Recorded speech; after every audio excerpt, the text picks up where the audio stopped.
Hey everybody, happy Monday or whatever day you're watching this. I have 5 budget decks below 5,000 dust that should last you the next couple of days. I don't think the balance patch made any huge changes for anyone from the budget perspective. Bronze through gold, absolutely not. It's just the same old. But there was a little bit more variety today. I tried to find some decks that would just last for, a little bit with the holidays. If it changes, obviously, I'll let you know. All the deck codes are in the description. Looking at the win rates, Paladin, Hunter, Shaman, Mage, Death Knight. That's the 5 that are above 50% win rates, and then the rest are below that. Demon Hunter, you know what Demon Hunter does. It goes back and forth and back and forth and back and forth. But one thing is consistent right now. Priest and Rogue are the lowest of the low.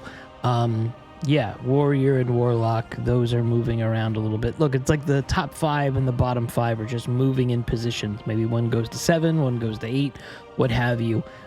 It's weird to see Mage back up here. Mage was gone for like 2-3 weeks. Yeah, let's look at the popularity right now. Last 7 days, all regions. Rainbow Death Knight is the highest played across the board. Bronze through gold is very rarely played. Looks like Elemental Mage is the only thing bronze through gold that's the highest. It's pretty high here, as well as Highlander Warrior. Maybe that's because of the budget decks thing. I don't know. I have not played a lot of standard these past couple of weeks. I've been too busy losing my hat on Battlegrounds and working, what have you. Let's see. Looking at the classes right now, I want to see if there's any changes, and I don't see any changes here. I see Demon Hunter is almost exactly where it was. Pirate, aggro Demon Hunter, aggro Space, Rainbow Death Knight, Corpsicle Death Knight, Highlander, Frost. Is Frost even at? Yeah, 54% here. Dungar Druid or Taunt. Taunt is barely there at 50.3%. Dungar Druid is just a waste. I'm not a fan of that deck. Never will be. It's just bait. Hunter's very, very healthy. Discover, Secret, Spell Token, Grunter. I love that name for that deck. Grunter, Hunter. Mage has Elemental or Spell Mage. Big Spell Mage is gone. Out of there. Gone, finished. Paladin's also very healthy. 5 decks that are above 50%. Just don't play Core, Earthen, or Other because those are terrible. But yeah, Handbuff, Libram, Tourist, Mining, and Flood are pretty good. Priest is nothing except for Zarimi and Fishing, and I don't get the Fishing Priest. I'm not going to talk about it. Rogue, Weapon, and Mech and Spellburst. We're going to talk about Mech Rogue because it's got a little bit of a resurgence for the past couple of weeks. Shaman, it's also healthy. It's got 5 decks. Asteroid, Pirate, Swarm.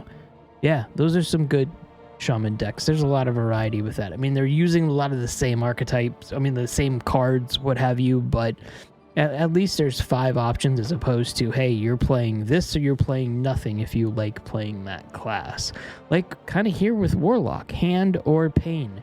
When was the last time you heard about Hand or Pain? It's the same thing. And then the same thing here with Warrior, right? We just said it. If you like playing Warrior, you're playing Odin Warrior, or you're not winning a lot of games. Average win rate on Highlander is 47.3%. Remember, this is all regions, bronze to gold. It changes as you go. So, like I said, what we're going to do is we're going to talk about decks. I think these decks are good for 2 reasons. Number 1, they're below 5,000 dust. And number 2, I think you can get much further with these decks than just bronze through gold. So maybe you guys will hit legend during the winter break, if you will. Let's go into it. Mech Rogue is the first one. This one is 4,440 dust with a 59.1% win rate. We've talked about Mech Rogue before several times. It's just a bunch of mechs. And of course, you can't have a rogue deck without preparation. So essentially what you're doing is you're building up your mechs to be super, super crazy good, if you will. Look, we got Frequency Oscillator, lets you play that next mech, 1 cost less, Gear Shift in case you need to have some crazy card draw. You got Deafen, which silence a minion and also deal 2 damage to it. That'll help you when you have all those crazy opponent minions on their board. The 3 magnetic 1/1 spark bots with random bonus effects will help you. They are magnetic, so they'll hook with another mech that you have. Inventomatic, whenever you magnetize a minion, give it +1/+1. Pit Stop, Quick Pick, we know all this. Bronze Gatekeeper, magnetic and taunt. Coppertail Snoop, we know that one. Mimiron's the only legendary in here besides Ziliax, and everybody knows even with the nerf, Ziliax is still fine. So, cool thing with this deck is if you don't have one or two of these cards, yes, you absolutely need Ziliax, I would assume. But in case you don't have some of these cards, just use any mechs that are in your collection. That's really it. You can just swap out a couple of these here and there. Any mechs will do. I would say that you don't even need, Gear Shift, I don't think you need. You have Quick Pick that has the card draw, so really if you didn't, I don't think that's a crazy amount. Maybe leave one in there. Stick Up. Yeah, I would keep Stick Up just for the amount of, nuttiness that you could get. But yeah, this one should be real easy for you to tech in and out of. And I think it will last you past gold. Situationally, this one, listen, out of all of the decks we're going to talk about, this one's not the best one. This will not last too long, but you'll win a few games in gold with this one. Let's see, next one, Elemental Mage. And I had a video a couple of days ago where I talked about what we missed from the Great Dark Beyond. And one of the things I was talking about was the Fire Spell Mage with Elemental. I thought it was a cool combo, and this is kind of telling you why I think it's a cool combo. And look, the win rate was crazy, or the popularity was crazy in the beginning of November, and then it just fell off the face of the cliff, but it's making a small resurgence, tiny resurgence, and the win rate is going up. So this is why I brought this one out. This one's 2,880 dust, and this one is at a win rate of about 64.8%. That's great. Anything above 50.1% is a great, and this is 64.8%. Essentially, this is one of the easiest decks you will pilot. The one thing you want to get out as much as possible. Listen, they're all elementals, they're all fire spells, what have you. This is what you want to do. You want to try to get Saroon out as quickly as possible for the battle cry that gives all elementals in your deck fire spell damage. Okay? You want to do that because, listen, any fire spell that you throw out there is going to be more awesome with the elementals on board. And there's a lot of elementals here. And the elementals work with each other very, very good. So yeah, this one, Glacial Shard, Flame Geyser, Firefly. You put a bunch of small things on the board with the Saroon combo of the fire +1. There's a lot of cool stuff you could do there. That 2 damage would be a lot higher than that. Spontaneous Combustion. This is deal 4 damage to a random enemy. You can do some crazy stuff with a bunch of other elementals, and with Saroon played, you got the Blazing one that destroyed the top 3 cards of your deck, any fire spells or elementals, so I would want to mulligan for this one as well. Molten Rune, you know what that one does. Make sure you forge that so it casts twice. Lamplighter's amazing. Overflow Surger. So what you would do with this one is, if you need to tech some of these cards out, if you need to tech certain cards out because you don't have them all, I think Saroon's pretty essential. I would definitely suggest that. I also think something like fire spells are going to be essential as well. This one is cool because there's stronger, more expensive decks for the Elemental Mage, especially the one with Saroon, that you can just, as you're winning games, as you're getting gold, you can buy some packs maybe to get some more cards or what have you. This one you can go a little bit farther than gold, absolutely, with this deck. Just, again, tech out for Saroon. There's a bunch of major fire spells. There's the card that just fills your hand with fire spells that you might want to throw into this if you have it. There's a lot of good suggestions there, and like I said, it's very easy to pilot. You're just throwing out the elementals, you're building the board, and then you're hitting your opponent. This will need a few more fire spells as well as you're working with the elementals, just so to make sure you have a healthy balance. And again, try to get Saroon out as quickly as possible. Turn 6, so whatever's in your whatever's in your deck, you'll be able to have some fun, nutty stuff with this one. Very easy to pilot. Next up, Burn Shaman. Burn Shaman was pretty popular the past, 2 weeks, I think. The win rates is going up. It's a little bit down, but you know, popularity was growing. Yeah, past 2 weeks or so, it's about, you know, it's about the same. 3,400 dust, and this is at a 56.1% win rate. In terms of what you're doing with it, if you've seen any shaman deck in the past 2 weeks, you're just running it. I mean, part of it's like you're running it as you're running the asteroid shaman or what have you. Even though there isn't any asteroid shamans here, you have Flow Rider. If you're overloaded, discover a spell from your deck. There's tools here to make it overloaded, like Novice Zapper. Pop-up Book is a great spell. Let's see, Spirit Claw says to attack while you have spell damage. Novice Zapper gives you spell damage.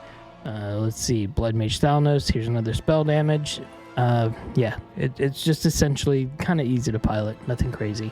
This one's also not very expensive. The only thing that you have here in terms of legendaries that you'd have to pay for is Golganeth. That's the only one. The rest of them should be fairly cheap. Yeah. Hey, look, it's got Ethereal Oracle. You haven't seen that recently. And then, yeah, the Triangulate just discovers a different spell from your deck. Obviously, you want to put one of the stronger spells in here.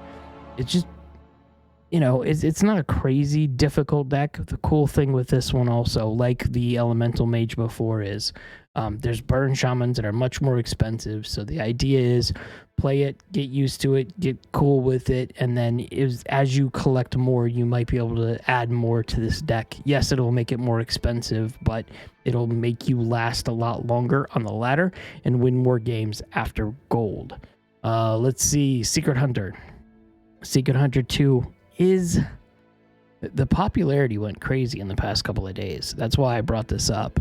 You know, it's listen, it goes from, you know, 0.13% to 2%, and this is a, you know, small sample size because not everybody's using HS Replay, but, you know, for the past couple of days, at least the past 5 or 6 days, it's been above 50% win rate. This one's 5,400 dust. It's much cheaper than that because Leroy's in here, and Leroy is in the core set, and this is at a 64.3% win rate. And listen, it's very simple. You've got Bananas here that gives your minions 1/1. You got Costume Singer to get your secrets out. Sneaky Snakes to keep stuff like on the board, especially with their stealth. Vicious Slither Spear. It's just the cards that you've seen in the past. Here's a secret here. Here's a secret. Here's a secret. Ice Trap. That's a secret. Just a bunch of secret spells. This is just breaking your opponent's concentration with what they're playing. Rat Trap, Secret, Titan Forge Traps, Forge It. It's the best card of Hunter if you're not playing the Discover Hunter. Gorgon's Ormu is another great card we've talked about. This one has Pozic that adds a 3/3 bots to your opponent's hand. This one, to me, I personally don't think this is a major need. So if you don't have this one, you could just swap it out with anything else. Maybe another secret. Maybe you could throw another spell in. Maybe you could throw another beast in. Mantle Shaper is going to make everything cheap because you've played those spells. Yeah, maybe you could even play another spell or two that way instead of Pozic. Camouflage Mount. Anything would be good. I think Camouflage Mount's pretty good. You might need a couple more... yeah, you might want to add another beast in here instead of what I just said about Pozic. Maybe. Mantle Shaper is going to give you something on the board and then cost 1 less for each friendly secret. Again, you're breaking the concentration of your opponent. That's the biggest part of this deck. Let's see. Yeah, and again, it's 5,400 dust, but it should be much cheaper than that. Yeah, if you have any crazy big beast or what have you, or any beast would do instead of Pozic. I just don't see that this needs to be done with this one. Because as soon as you throw the bots in, I've been seeing it very recently. You throw the bots in, they're just going to throw out the bots the next turn. That's how I've normally seen it. To me, I thought that there was a lot more cooler cards with an effect that, you know, threw something in your opponent's hand than that. And then, yeah, last one we're going to talk about is Handbuff Paladin. I picked this one, 5,600 dust. You see when you're talking about win rates, it's the highest amount of win rates. I've talked about this so much, but I'm doing that for a reason. It's at 63% win rate. This one has Leroy in it, so it's much cheaper. So it's like 4,000 dust, if you will. You won't have to buy Leroy Jenkins, and it's hand buff. And you should know what to do. Your weapon, you want your weapon to be stronger. You know what your weapon's going to do. Your weapon's going to buff your hand when you use it. Lifesteal that it's on here is crazy. Grime Street, make your minions bigger in your hand. Instrument tech, gold panner to, at the end of your turn, draw a card. You want card draw. Righteous Protector, that one's going to get big because you're going to hand buff it. And then you have Tigress Plushie, which just gives you more health to last a little bit longer. Leroy Jenkins, you buff that. It's got charge. They don't have any minions on board with taunt. You'll just smack them in the face when it's crazy. Magatha is draw 5 cards. Give any spells drawn to your opponent. I don't think there's any spells in this deck. So you're just going and doing crazy card draw without giving your opponent any good opportunity. Ziliax, regardless of the Ziliax nerf, it's still good. And then Amethyst, which, you know, brings things together quite nicely. What else is in here? Salty Deckhand, you have a weapon equip, it's crazy buffed, you're good to go. Audio Medic for, I don't really think that Audio Medic needs to be in here if you have, you know, if you have Tiger's Plushie or what have you. Again, this deck can be modified once you're playing it more to add some other adjustments to it to make it like an 8,000 cost deck, which is winning a lot more games bronze through gold. You can get this one here. If we look at hand buff, it's at 59.8%, right? And if we go to diamond, just for as an example, hand buff 56.5%. So you can get much, much further in the game with hand buff. And I think this hand buff is probably, let's see, let's look at this. Yeah, anywhere from, yeah, this right here is saying that the hand buff around this time is around 8,000, 9,000 dust. So start with hand buff, build it up, collect more cards as you're winning more games, getting more gold or what have you, and then you'll be able to, you know, bring this further out. This is being played on legend type, you know, the ladder or what have you. Let's see if we can see how far it's going. Hand buff popularity right here. It's only 1% on legend, but look, it's still there. It's still being played. It's nothing crazy. Yeah, it's like number 15 on the list of all of the decks that are being played right now. Yeah, that's my suggestion. It will last you a while. Most of the cards are going to be here for a while as well, because there's not going to be any there's not going to be any, you know, card set refresh or what have you. It's a good deck. I would absolutely suggest it. At this point, I wouldn't craft anything for Mech Rogue specifically, really not. Elemental Mage, maybe 1 or 2. You know, and that's very, very situationally, only because, you know, there's just so many other things that you can tech out with Mech Mage. Burn Shaman, I don't know if I would build anything more than that. You know, Golganath, you can use Golganath. You can use Crash of Thunder. You can use Flash of Lightning on several different Shaman decks, so maybe that one. Secret Hunter, it's a cheap deck. I don't think there's anything that you could do. Gorgonzormo, you should have already crafted. It's just a great card that you can put into any deck. And then hand buff as well. I don't know if, I mean, listen, Ziliax is a guarantee. You should have Ziliax no matter what. Magatha, I don't think this even needs Magatha right now. You can play this and win without even crafting Magatha or having it in your deck. In fact, when I was playing hand buff Paladin pretty crazy, I don't think I've ever used Magatha, maybe once or twice. Amethyst, maybe. But again, these are all 5,000 dust or less, some of them much less, and there actually is a hand buff Paladin that is costing 1,000 dust right now. Going to Diamond, look, 56.1%. Let's go to Legend. Yeah, 50.8%. Yeah, there's only 260 games on this list or what have you, but it's 1,000 dust. 1,040 dust, and it's still winning games right around Legend. So that's my thoughts here. Yeah, this is a late video, so I'm going to post this up as quickly as possible, get it ready to rock and roll. If I don't do a video, happy holidays to everybody who celebrates all the holiday festivities that are going on, and I'll see you in the next video.